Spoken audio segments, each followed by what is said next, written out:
Creepypasta time. My daughter had been trying to warn me for weeks. Daddy, I think there's a monster in the attic. I gave my daughter a tired smile. It was the best that I could do at this point. She'd been doing this for weeks now. Every night I'd come and tuck her in, switch the nightlight on and kiss her goodnight when she would pull the blanket tight under her chin and tell me about the monster living in the attic of our house.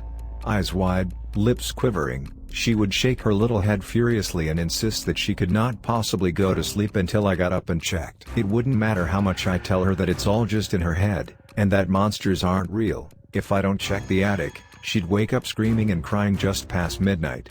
Every single time. It's not like her fears were completely baseless, as we had all been hearing odd skittering noises coming from up there at night. Probably rats. No monster is that light-footed. Please Daddy. Could you go and check? She whispered, afraid that the thing upstairs would eavesdrop and get mad at her request. Okay. I replied. There was no harm in indulging this little quirk of hers for at least a little longer.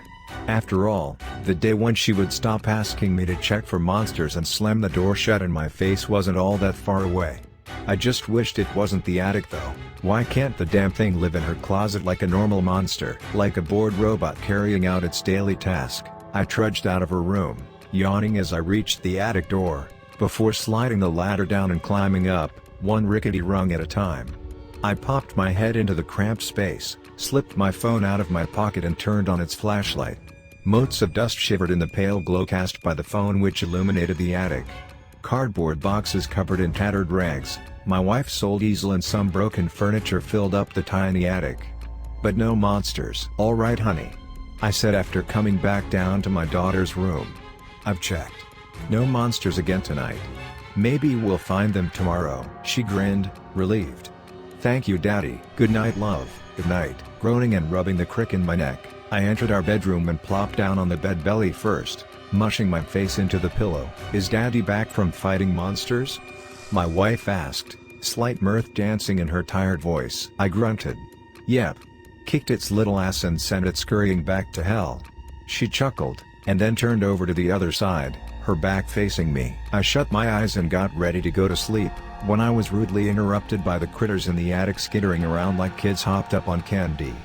Fucking bastards with their little rat paws slapping against the wooden flooring of the attic. "Babe. You really need to get rid of those rats." I nodded, then realized she couldn't see me. "Yeah. Tomorrow." "You've been saying that for a while now. They are really starting to irritate me." Yeah. I'll get it done. Tomorrow." She sighed and shrugged her shoulders. Soon her breathing slowed down as she fell asleep. I wanted to follow her into the dream world but my stiff neck wouldn't allow me to do so. I tossed and turned, before finally realizing I would have to lie on my back if I were to have any shot at catching some sleep, and I hated doing that. I hadn't slept on my back in ages. But the ache in my neck forced me. And then that damn skittering again. Fuck. I rubbed my forehead, wiggled my shoulders and opened my eyes. And saw what had been making that noise for all those weeks. Up on the ceiling, I spotted a figure. White, but hidden by the dark. I froze. What the fuck? It shifted. And there was that sound again. Like claws scratching wood. My heart beat faster and my body erupted in sweat. What the fuck? What the fuck? Hands trembling, I reached for my phone and gently swung it around, shining the light on the figure on the ceiling. The light fell upon a face. Old. Wrinkled. Framed by matted locks of white hair that flowed down like the aerial roots of an ancient tree. It was an old woman, dressed in white, leering down at me, her fingers digging onto the wood of the ceiling. I gasped, and the grinning woman turned and crawled out of the room, moving across the ceiling like a fucked up Spider-Woman, before disappearing into the hallway outside. I jumped out of the bed and ran out into the hallway, letting my eyes scan each and every inch of all the walls outside. But there was no one there. It was like she had disappeared. I would have almost believed that I had dreamt it all up if I hadn't noticed the long claw marks on the ceiling and felt my stomach drop. And that's when I finally understood. That for all those weeks that we had been hearing those sounds, it wasn't some rats skittering around.